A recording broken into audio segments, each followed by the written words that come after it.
Game Up. They make a thirst-quenching adult beverage with a special blend of electrolytes. Comes in 4 great flavors: fruit punch, orange, lemon, lime, and grape. Only 110 calories as well, low carb. So enjoy yourself some Game Up. The UK crowd always deliver. They were lively. Not that this main event gave them a lot to be live because it was not the result they were looking for. But before we get to that and we talk about the co-main event, let's talk about a couple other fights on this card. Well, overall, in general, yes, the fans are usually great. This, as far as London crowds go, this one was pretty lackluster, but I think that had a lot to do with the fights. I saw a lot of people complaining about the ticket prices, although at least the fights were at a reasonable time for them this time. But the card in general, 4 submissions, 9 decisions, 0 knockouts on the whole card, just kind of rolls that into what we've been talking about, the watered down product, the struggling of really enjoying the UFC lately has been a little bit rough. But you know, we're still watching. Still exciting, just less exciting. But get into it. Molly Meatball McCann, who is an exciting fighter, she's just not on the level anymore. She got rear naked choked in round 1. She realized she's not on the level and she ended up retiring. So she was a fun fighter,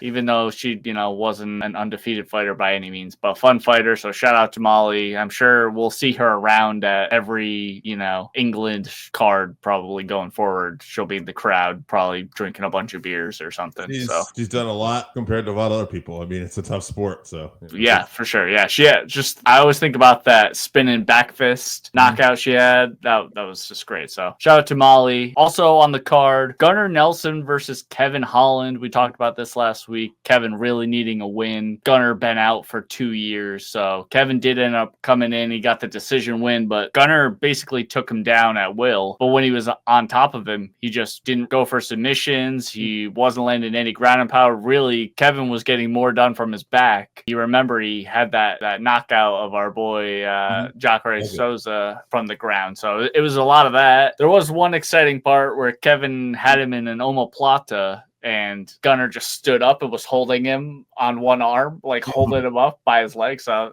it was a close fight. Ultimately, Kevin got the decision just because he was more active, honestly. He needed a win. So yeah, definitely needed a win. Welterweight is also where he needs to stay. I didn't think about this beforehand, but obviously this fight was at welterweight. He's been going up and down between welterweight and middleweight, and those grapplers at middleweight are just too big for him. Like that RDR fight, RDR walks around like over 200 pounds, like 225 or whatever. Yeah. Like Kevin's not that. He's not that big. So he's got a great frame for welterweight, so he should stay down there. Co-main event, Jan Blachowicz versus Carlos Ulberg. Ulberg gets the decision here. What did you think of this fight? I just thought Ulberg's speed advantage was so big. Jan been out for a while, like 2 years, I think. He had double shoulder surgeries, but he landed some good leg kicks, but that's all he could really land on Ulberg. The speed advantage was just too big. Because I watched the fight. I thought Ulberg won, but I remember thinking, like, I wasn't sure when a decision was going to be. I didn't feel like it was like a convincing win either way. Did you feel like this was convincing?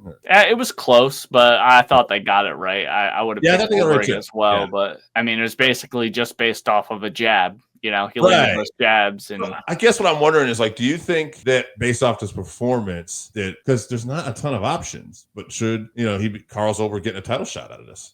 I don't think that they will give him one now. It's stylistically though too. Jan is just so tough.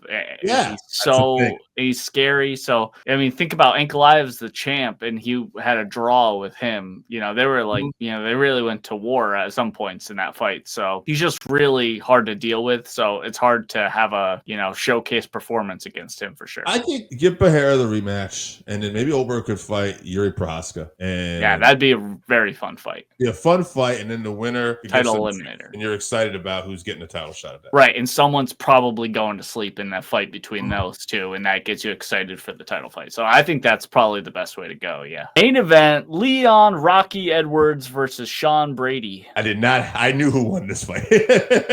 I was really impressed with Sean Brady's performance in terms of just an all-around performance, whether it was on the feet, whether it was a takedown. At the same time, all the improvements Edwards has made as champion, like, I don't feel like coming off that Bilal loss, he looked like a different fighter, It looked like Brady had the game plan ready, for the guy who's been, and that's the guy who showed up. So I don't impressive performance for Sean. I think that, you could definitely make an argument that he could get a title shot coming up from the winner of Jack Della and Bilal. But if they don't go that way, I mean, Shavkat is a great fight for him as well. And I don't know, Kamaru Usman's got to be out there somewhere too if he ever wants to get back into this. So I think there's a big, big fight coming up for Sean again. But you just beat the former champ. So I kind of almost hope he gets a title shot. I know Ian Gary just lost, but I think Shavkat's going to be out for a while. So what about Ian Gary and Sean Brady? That would be fun too. That's a fun fight. And given the competitiveness in some ways that Ian was with Shavkat, even though we thought Shavkat was better overall, I think Ian's stock, that was one of those fights where his stock rose too. So it could put him in a really good position. So it'd be interesting to see. Yeah, I'd be down for that.